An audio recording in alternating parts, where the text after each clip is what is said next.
Okay, welcome.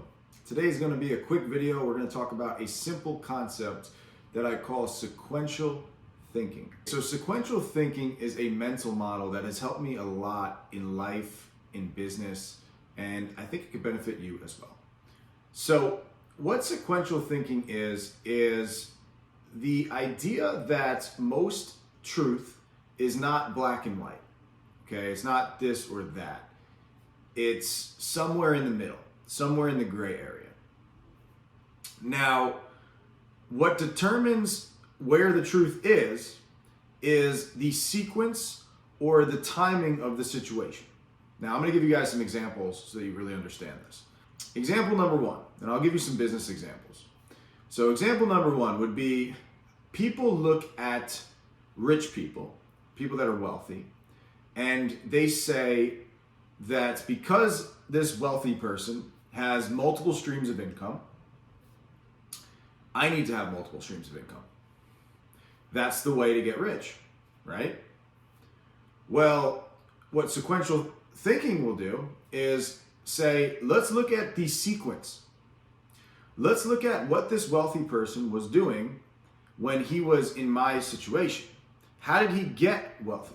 When he was in my situation, did he have multiple streams of income?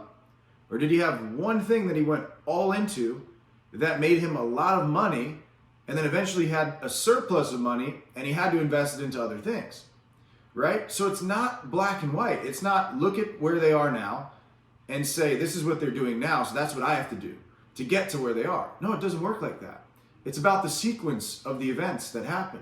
Okay, so for example number two, we're going to talk about a very common problem that I see with businesses when they get into marketing. And it is that when they first start marketing, they focus very heavily on branding. Because they think marketing, they think Super Bowl ads, right? They think of the big flashy marketing that big billion-dollar companies do. And when you first start marketing, every dollar counts.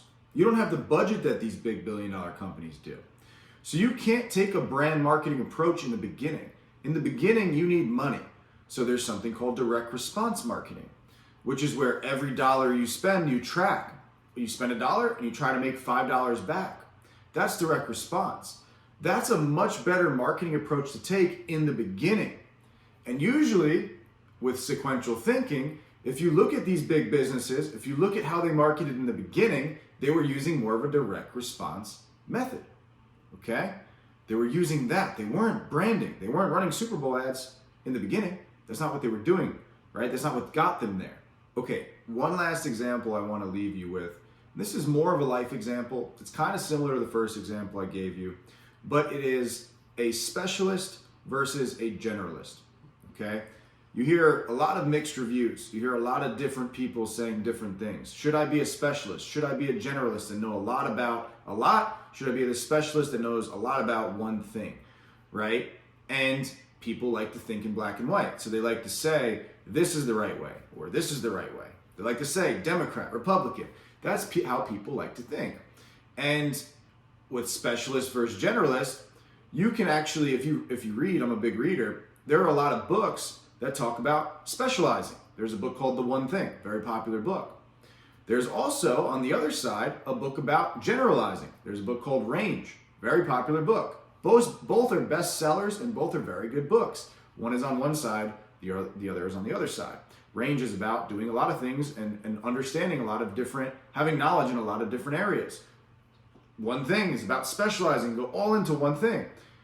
Neither is right, neither is wrong. The difference is the sequence, sequential thinking, right? So, what do I mean by this?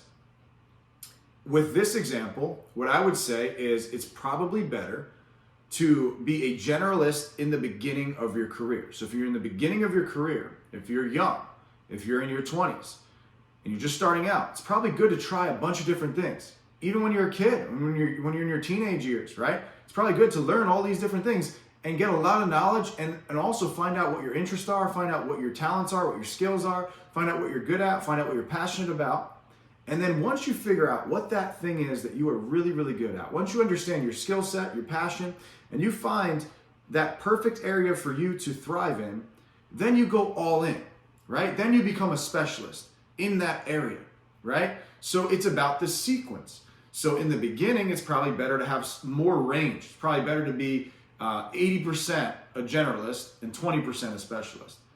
And then as you go on, it probably shifts the other way. It's probably like 80% be a specialist, 20% be a generalist later on in life once you find out what your skills and your passions are.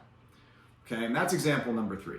And I wanted to just share this with you guys. It's a quick video, quick thought, but I use this all the time. Sequential thinking. Use this to understand where the truth really is. Use this in business, use this in life. It's a good tip. It's helped me a lot. Hopefully it helps you. Talk to you soon.